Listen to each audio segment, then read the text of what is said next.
In 1845, the world watched as two of the most advanced ships ever built, HMS Erebus and HMS Terror, sailed from the shores of England.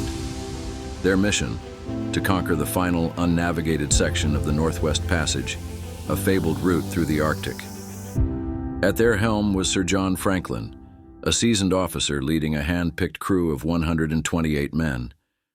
They were the pride of the British Empire, equipped with steam engines and a 3-year supply of canned provisions destined for glory. They sailed into the icy labyrinth of the Canadian Arctic and vanished. 1 year passed, then 2.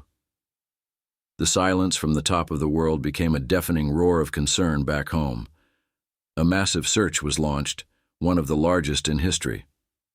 Franklin's wife, Lady Jane, poured her fortune and her soul into finding her husband, fueling a public obsession that lasted for decades.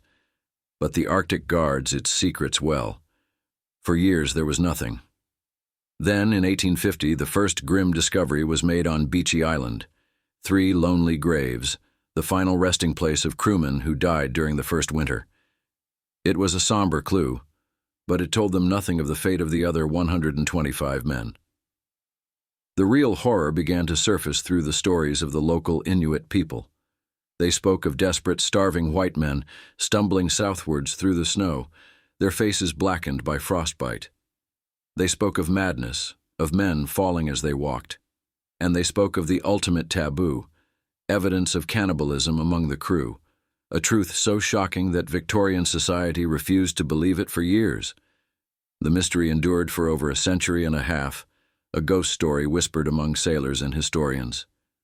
What truly happened to the Franklin expedition? The answer remained locked beneath the ice. Then, in 2014, a Canadian search team guided by Inuit knowledge found it.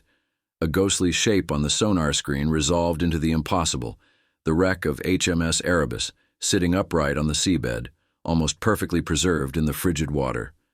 2 years later, its sister ship, HMS Terror, was also found, equally intact, a silent underwater tomb.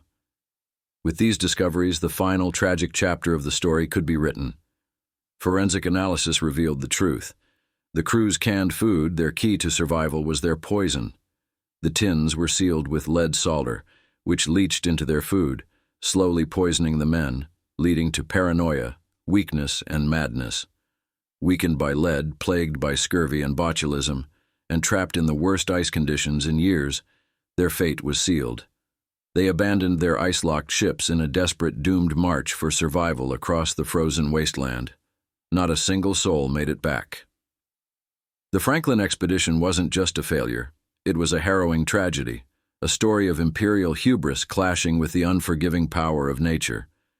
It is a chilling reminder that for all our ambition and technology, some frontiers refuse to be conquered. Subscribe.